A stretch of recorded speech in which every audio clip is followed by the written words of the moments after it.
So you may notice this video has a different title, a different kind of thumbnail, and isn't really the same kind of video as my last one. That's because this was the only way I could get this video done. I tried recording it and writing it several different ways, and by the end, the only way I was able to get this out for you guys was to dump all over it, because there is genuinely nothing to deep dive into. I'll get into the reasons why, but this was much more of a collection of okay ideas sewn together terribly.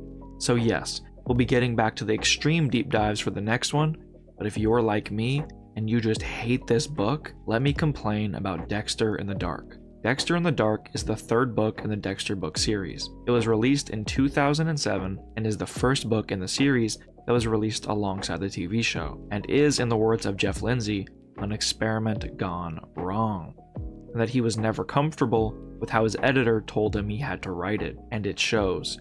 Because as I said, I'm not the biggest fan of this book in the slightest. This is by far the worst of the series so far, and hopefully moving forward, we get something better. But until we get there, I decided that the only way I could make this video and still have fun doing it was to make a fully dedicated rant video about this whole book. Now because I'm doing that, this is going to be much different to the other stuff I've done regarding the books.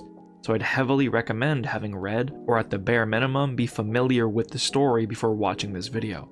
Let's get into it. The way I see it, this book had absolutely no character growth or change in any department for anyone really besides Dexter. Dexter had kind of taken on the role now of a father to Aster and Cody.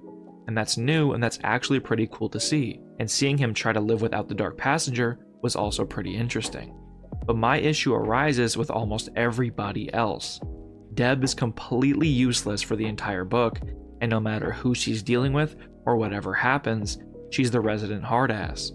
Even after everything Dexter has done for her over the course of the last two books, she still even jots him down as a suspect for murder. She does this because she can't find the other suspect and she needs to save her own job. Aster and Cody stay the exact same two kids the entire story and show no signs of emotional growth or even trauma following the end of the major conflict with the cult of Moloch, and refuse to listen to Dexter when he tells them they have to wait for him to teach them things. They just keep asking the same questions throughout the entire book. No matter how hard Dexter tries to tell them they need to act normal, that he decides when things need to happen.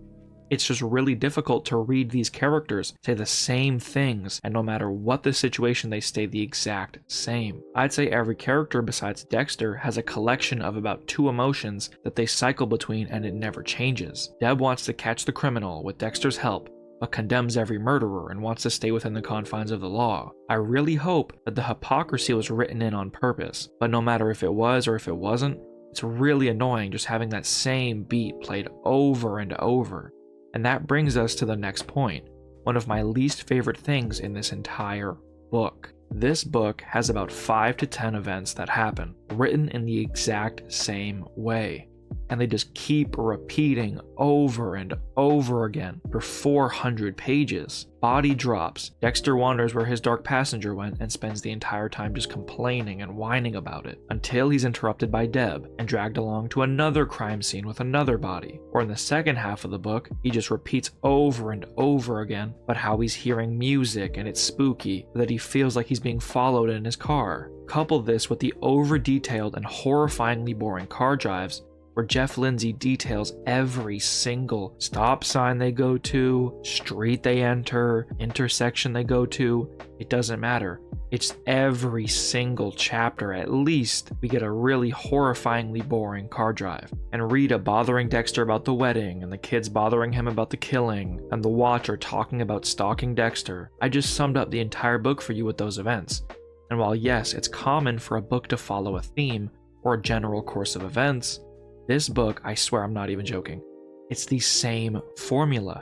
Every page is written the exact same way, and this affected the other books in the past. The horrible car drive sections in particular are some of the most mind-numbing things to read in any book I've ever read. I truly don't need you to explain every goddamn street sign he passes, and it just happens over and over again. And in this book, it's even worse, because that's not the only mind-numbing repetition. This book feels extremely bloated, and this could be further proved by Jeff Lindsay, as I mentioned earlier, saying his editor wanted him to make this book much longer than his previous entries. And unfortunately, it really didn't work out for the story, because this whole book feels genuinely extremely dragged out. Cut out a good 50-75 pages of that bloat in the middle, and I think this book would have been so much better. But not all of this book's problems could have been solved this way, because while the majority of this book felt extremely bloated, the ending felt extremely rushed, and genuinely one of the most anticlimactic endings of all time. They spend the entire book building up the cult of Moloch and kidnapping Aster and Cody for sacrifice, and the ending was genuinely terrible. The entire finale was just about a chapter and a half long, and the big bad human character wasn't even given a name. He was just the old man. It also had one of the most Scooby-Doo-ass "it was him all along" moments with one of the underlings, Wilkins, the professor who told the cops the other professor was the bad guy. That kind of cliche. And obviously Starzak was there too. He was one of the bad guys Dexter couldn't kill because of his lack of passenger. And we had this big reveal that those two were the Watchers the whole time. And you know, you'd expect after all of that time building these villains up, that they would be these formidable foes. But no, Dexter just shoots both of them, and then the big bad gets his knife stolen and then used on him by Cody. It was a really big letdown for this mysterious, crazy cult to be taken down by a regular, no-passenger Dexter and a 9-year-old with some pickpocket skills that come out of nowhere, especially since these guys were apparently serious enough to scare Dexter's dark passenger right out of him. The same dark passenger, which by the way, would only return out of extreme trauma and pain and agony of some sort. And the whole situation with the cult of Moloch, nearly killing his kids and nearly killing him, wasn't enough to bring it back.